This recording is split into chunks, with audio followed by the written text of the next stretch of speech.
Hi everyone, welcome back to evidyarthi.in. This is Varsha. So continuing our last video जिसके अंदर हम question answer की बात कर रहे हैं, तो अब हमारा क्वेश्चन नंबर ई हमें करना है. क्वेश्चन लिखा हुआ है आपके लिए, what is an equinox. Equinox क्या होता है? तो इक्विनॉक्स को हमने जब डिफाइन किया था, so we have divided it into two parts. एक था इक्वी जिसका मतलब होता है इक्वल, और नॉक्स का मतलब हमने समझा था नाइट, यानी equal night.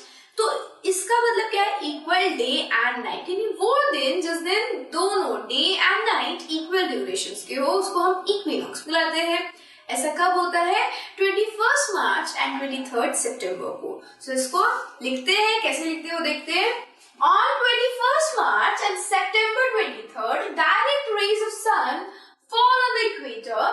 At this position, neither of the poles is tilted towards the sun. तो 21 मार्च और 23 सितंबर को ऐसा होता है कि हमारा जो सन है वो डायरेक्टली इक्वेटर पे चमकता है, उसकी रेज डायरेक्टली इक्वेटर पे पड़ती है. और इस पोजीशन पे क्या होता है? कोई भी पोल, दोनों में से कोई भी पोल टिल्टेड नहीं होते हैं, तो जो हमारा पोल है वो बिल्कुल सीधा खड़ा होता है. And therefore, the entire Earth experience equal day and equal night. This phenomena is called an equinox. और इस phenomena को हम क्या कहेंगे?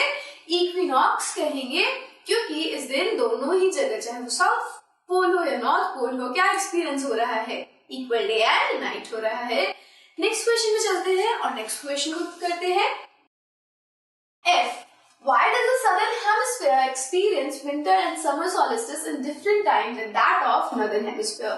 तो जो हमारा southern hemisphere में winter और summer solstice है वो different क्यों होता है northern hemisphere से?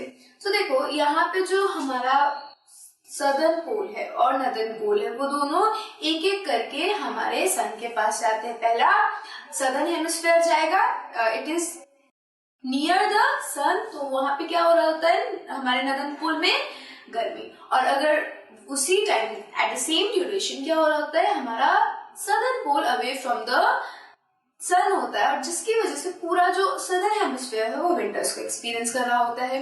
अब इसी एक्सपीरियंस के दौरान क्या होता है कि नॉर्दर्न हेमिस्फीयर में एक ऐसा दिन आता है जिस दिन वहां पे लंबी रातें और छोटा दिन हो जाता है. तो वो पूरा का पूरा जो हेमिस्फीयर है वो क्या एक्सपीरियंस करता है? समर सॉलिस्टिस को एक्सपीरियंस करता है. और यहाँ पे क्या एक्सपीरियंस हो रहा होगा? समर की जगह विंटर एक्सपीरियंस हो रहा होगा. और उसी दिन क्या है? यहाँ पे सबसे छोटी रात और सबसे बड़े दिन एक्सपीरियंस की जा रही होंगी. तो यहाँ पे तो एक तरीके से विंटर सॉलिस्टिस एक्सपीरियंस हो रहा है. तो ये चीज ऐसा क्यों होता है? हमसे एक क्वेश्चन पूछा गया है.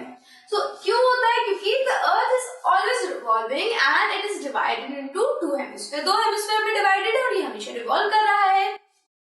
So the part of earth which faces the sun experience summer and the part away from the sun experience winter. अब जो भी पार्ट सन के पास है, जो भी पार्ट सन को बिल्कुल फेस कर रहा है, वो क्या एक्सपीरियंस करेगा? समर को. जो अवे फ्रॉम द सन है वो विंटर एक्सपीरियंस करेगा. और इसी वजह से क्या होता है? Therefore, southern hemisphere experience winter and summer solstice at different times than that of northern hemisphere. यानी कि देखो, अगर नॉर्दर्न हेमिस्फीयर में समर हो रहा है तो उसका ठीक उल्टा सदर्न हेमिस्फीयर में होगा, और सदर्न हेमिस्फीयर में समर हो रहा है तो उसका ठीक उल्टा नॉर्दर्न हेमिस्फीयर में होगा. और इसी वजह से दोनों जगहों पे क्या होता है? समर और विंटर सॉलिस्टिस अलग अलग टाइम पे देखा जाता है. नेक्स्ट क्वेश्चन पे चलते हैं, उसको करते हैं. Why do the poles experience about 6 months day and 6 months night? 6 महीने दिन और 6 महीने रात पोल्स पे होती है. और ये वाली बात ना हम जैसे कुछ आलसियों को बड़ा मजा दिलाती है कि भाई 6 महीने सोएंगे और 6 महीने जगेंगे. तो ऐसा क्यों होता है पोल्स पे, वो समझ लेते हैं. So the poles experience 6 months of day and 6 months of night due to inclination of the earth on its own axis. होता क्या है कि हमारी अर्थ टिल्टेड है, इंक्लाइंड है.